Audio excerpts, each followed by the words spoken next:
Hello student, I am Mohit Kumar और आप देख रहे हैं मेरा यूट्यूब चैनल जहां मैं वीडियो अपलोड करता हूं मैथमेटिक्स। तो स्टूडेंट, आज हम पढ़ने वाले हैं नंबर सिस्टम संख्या पद्धति, जिसमें हम पढ़ेंगे प्राकृतिक संख्या, नेचुरल नंबर्स, पूर्ण संख्या, होल नंबर्स, अनुवर्ती संख्या, सक्सेसर नंबर्स, पूर्ववर्ती संख्या, प्रेडिसर नंबर्स, क्रमागत संख्याएं, कॉन्जुगेटिव नंबर्स, भाज्य संख्याएं, कंपोजिट नंबर्स, अभाज्य संख्याएं, प्राइम नंबर्स, सहभाज्य संख्याएं, को प्राइम नंबर्स, सम संख्याएं, इवन नंबर्स, विषम संख्याएं, ओड नंबर्स, पूर्णांक इंटेजर्स, परमेय संख्याएं, रेशनल नंबर्स, अपरमेय संख्याएं, इरेशनल नंबर्स, वास्तविक संख्याएं, रियल नंबर्स, सम्मिश्र संख्याएं, कॉम्प्लेक्स नंबर्स। सबसे पहले बात हम करते हैं प्राकृतिक संख्याओं की। ऐसी संख्याएं जिनका प्रयोग हम दैनिक जीवन में वस्तुओं को गिनने के लिए करते हैं प्राकृतिक संख्याएं कहलाती हैं। इन्हें हम एक से लिखना स्टार्ट करें, अनंत तक जाती हैं। ये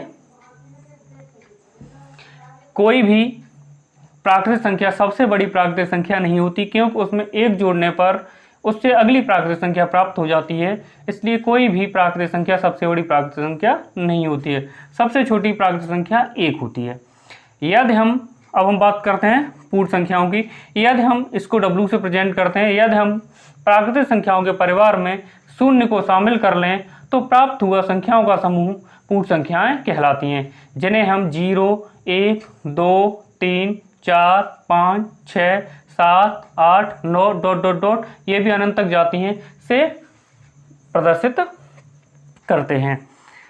कोई भी पूर्ण संख्या सबसे बड़ी पूर्ण संख्या नहीं होती है, क्योंकि इसमें भी किसी भी पूर्ण संख्या में एक जोड़ने पर उससे अगली पूर्ण संख्या प्राप्त हो जाती है। इसलिए कोई भी पूर्ण संख्या सबसे बड़ी पूर्ण संख्या नहीं होती। सबसे छोटी पूर्ण संख्या 0 होती है। बात करते हैं अनुवर्ती संख्या की। संख्या जो किसी संख्या के जस्ट एक बाद वाली संख्या, हम कह सकते हैं ठीक बाद आने वाली संख्या को हम अनुवर्ती संख्या कहते हैं, या फिर एक जोड़ने पर प्राप्त होने वाली संख्या हमारी अनुवर्ती संख्या कहलाती है। जैसे मैं बात करूं 6 की अनुवर्ती प्राकृतिक संख्या, तो 6 + 1 = 7। 6 की अनुवर्ती संख्या हमारी 7 होगी।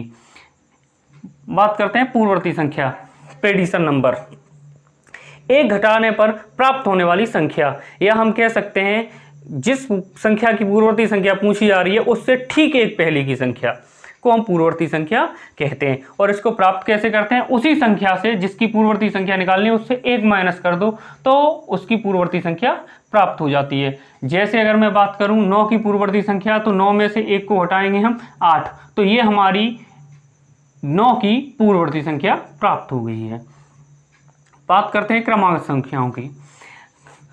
तो क्रमागत संख्याएं कौन सी संख्याएं होती हैं? ऐसी संख्याएं होती हैं जो क्रम से हों, या हम ऐसे कह सकते हैं कि संख्याओं का ऐसा समूह जिसमें प्रत्येक संख्या अपनी पूर्ववर्ती संख्या से एक अधिक होती है। तो ऐसी संख्याओं का जो समूह होता है वो हमारी क्रमागत संख्याएं कहलाती हैं। जैसे 6, 7, 8, इसमें आपकी 6 से बड़ी 7 है और 7 से एक अधिक 8 है। इसी तरह हम ये देखते हैं कि 20 से 19 से बड़ी 20 और 20 से बड़ी 21 है। तो प्रत्येक जो संख्या है वो अपनी पूर्ववर्ती संख्या से एक अधिक है। जैसे 20 की बात करूं तो 20 की पूर्ववर्ती 19 है, तो 19 से 20 एक अधिक है। ऐसे ही 21 है जो वो 20 से एक अधिक है। भाज्य संख्याएं, कंपोजिट नंबर्स। तो भाज्य संख्याएं कौन सी संख्याएं होती हैं? ऐसी संख्याएं होती हैं जो किसी भी संख्या से विभाजित हो जाती हैं, पूरी तरह विभाजित हो जाती हैं, शेष नहीं बचता। ऐसी संख्याएं जो किसी न किसी संख्या से पूरी तरह विभाजित हो जाती हैं भाज्य संख्याएं कहलाती हैं। जैसे 4, 6, 8, 9, 10, 12, 14, 15, 16। जैसे कि मैं बात करूं इसमें से कोई भी एक संख्या लेता हूं 12, तो 12 हमारी विभाजित करें तो हम अगर 4 का भाग दे दें तो हमारे 3 आ जाते हैं। ये 12 में अगर हम भाग दें 2 का तो ये 6 आ जाते हैं। तो कोई कई 4 से विभाजित हो रही है, 2 से विभाजित हो रही है, खुद से विभाजित हो जाती है और 1 से विभाजित हो जाती है। तो ऐसी संख्या जो स्वयं के अतिरिक्त किसी भी संख्या से और किसी भी संख्या से भी विभाजित हो जाती है, ऐसी संख्या हमारी भाज्य संख्याएं कहलाती हैं। संख्याएं जो स्वयं और 1 के अतिरिक्त किसी दूसरी संख्या से विभाजित नहीं होती वे हमारी अभाज्य संख्याएं कहलाती हैं। जैसे मैं बात करूं 11 की, तो 11 को केवल हम 11 से ही विभाजित कर सकते हैं। अगर मैं इसको 2 से विभाजित करना चाहूं तो ये 2 पंजे 10, देखते हैं हम, एक शेष बच रहा है, या मैं इसको 3 से विभाजित करना चाहूँ तो 3 तिया 9, और हम देखेंगे कि फिर हमारे 2 बचते हैं। तो देखते हैं हम किसी से भी ये, और अगर हम संख्या लेते हैं तो उनसे भी विभाजित नहीं होगी, ये केवल खुद से अर्थात कि 11 केवल 11 से ही विभाजित होगी। ऐसी संख्याएं जो स्वयं से या 1 से विभाजित होती हैं और किसी संख्या से विभाजित नहीं होती, अभाज्य संख्याएं कहलाती हैं। हम बात करते हैं सहभाज्य संख्याओं की। ऐसी संख्याएं होती हैं सहभाज्य संख्याएं जिनका मासा 1 हो। ऐसी संख्याएं जिनका मासा 1 हो सहभाज्य संख्याएं कहलाती हैं। जैसे मैं अगर बात करूं 2 और 3 का मासा लूं, मैं 2 के अपवर्त लिखूंगा, मैं अपवर्तक, 2 के अपवर्तक मासा निकालने के लिए अपवर्तकों की जरूरत होती है, 2 के अपवर्तक, और मैं 3 के अपवर्तक लिखूंगा।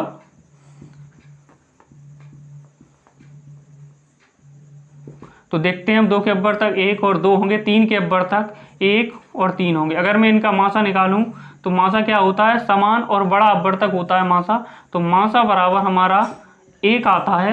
अर्थात देखो मैंने बताया था कि जिन संख्याओं का मासा 1 होता है वे हमारी सहभाज्य संख्याएं कहलाती हैं। अर्थात हम कह सकते हैं कि 2 और 3 क्या है, हमारी सहभाज्य संख्याएं हैं। बात करते हैं हम सम संख्याओं की।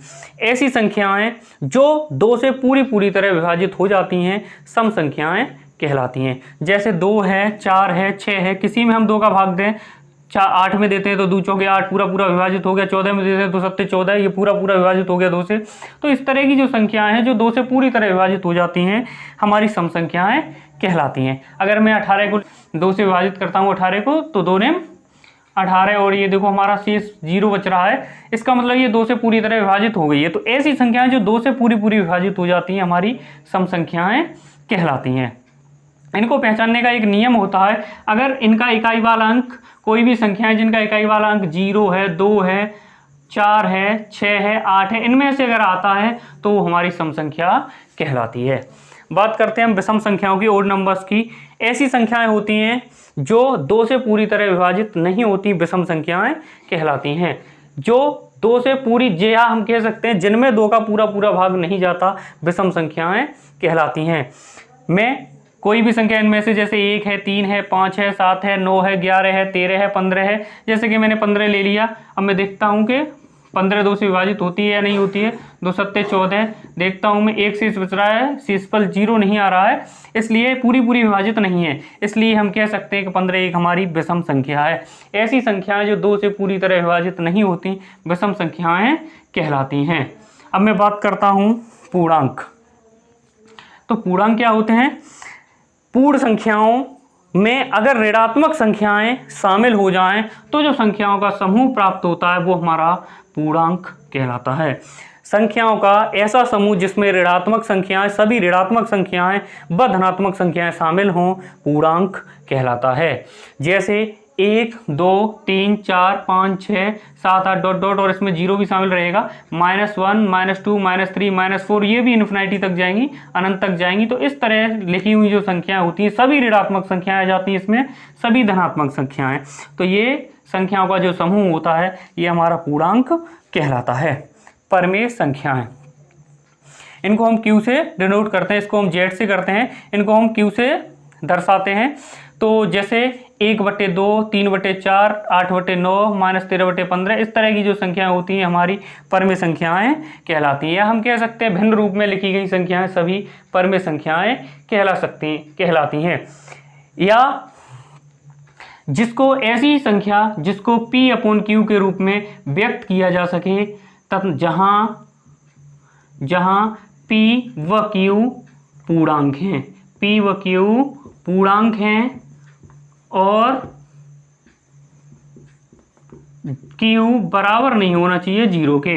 ऐसी संख्या जिसको P/Q के रूप में व्यक्त किया जा सकता है और P और Q पूर्णांक हों तथा Q 0 के बराबर नहीं होना चाहिए, परमेय संख्या कहलाती है। प्रत्येक प्राकृतिक संख्या, प्रत्येक पूर्ण संख्या और प्रत्येक पूर्णांक एक परमेय संख्या होती है, क्योंकि प्राकृतिक संख्याएं, सभी प्राकृतिक संख्याएं पूर्ण संख्याओं में शामिल होती हैं, और जो पूर्ण संख्याएं बनती हैं वो सभी प्राकृतिक संख्याओं से मिलकर बनती हैं, और इसमें 0 और हो जाता है। तो 0 मिलकर ये पूर्ण संख्याएं बन जाती है और सभी पूर्ण संख्याएं और सभी ऋणात्मक संख्या मिलकर पूर्णांक बनता है और सभी पूर्णांकों को मिलकर बन जाती है हमारी, क्योंकि पी और क्यू क्या होते हैं, पूर्णांक होते हैं, इसलिए पूर्णांक एक हमारी परमेय संख्या होती है। क्योंकि अगर हम चाहें इसके बटे 1 लिखना चाहें, इनके देखो ये सभी हमारी परमेय संख्याएं बन गई हैं, इनको हम किसी को भी परमेय संख्या के रूप में, क्योंकि यहाँ 0 नहीं होना चाहिए, हर में 0 नहीं होना चाहिए, अगर हर में 0 है तो हमारी वो क्या होगी, परमेय संख्या नहीं होगी, इसलिए हम जो P अपॉन Q के रूप में जिसको व्यक्त कर सकते हैं वो हमारी परमेय संख्याएं कहलाती हैं। आगे बात करते हैं हम अपरमेय संख्याओं की, इरेशनल नंबर्स, ये इन्हें हम QR से नोट करते हैं, ऐसी संख्याएं जिनको हम P अपॉन Q के रूप में व्यक्त नहीं कर सकते अपरमेय संख्याएं कहलाती हैं।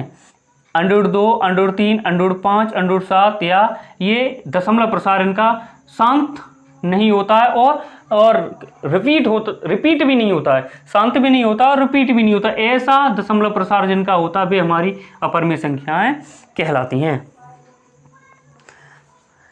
वास्तविक संख्याएं, ऐसी संख्याएं इनको हम R से प्रदर्शित करते हैं। तो वास्तविक संख्याएं क्या होती हैं कि परमेय संख्याएं और अपरमेय संख्याओं का मिला हुआ समूह होता है, वो हमारी वास्तविक संख्याएं कहलाती हैं। या हम कह सकते हैं कि जो परमेय संख्याएं और अपरमेय संख्याएं मिलाने पर जो संख्याओं का समूह प्राप्त होता है वे हमारी वास्तविक संख्याएं कहलाती हैं। प्रत्येक परमेय संख्या एक वास्तविक संख्या होती है तथा प्रत्येक अपरमेय संख्या भी एक वास्तविक संख्या होती है, लेकिन प्रत्येक वास्तविक संख्या हमारी न तो परमेय संख्या होती है और ना ही अपरमेय संख्या होती है, क्योंकि वो अगर हम बात करें, क्योंकि वो परमेय और अपरमेय दोनों मिक्स होती है, इसलिए हम ये नहीं कह सकते कि प्रत्येक वास्तविक संख्या एक परमेय ही संख्या होती है, क्योंकि वो परमेय और अपरमेय संख्याओं को मिलकर बनती हैं। बात करते हैं हम सिर्फ संख्याएं, ऐसी संख्याएं जिन्हें हम इस रूप में लिख सकें, a + i b के रूप में जो लिखी हुई संख्याएं होती हैं हमारी सम्मिश्र संख्याएं कहलाती हैं, जहां a और b वास्तविक संख्याएं हैं तथा आयोटा एक ग्रीक वर्ड है हमारा जो बराबर होता है √-1 के।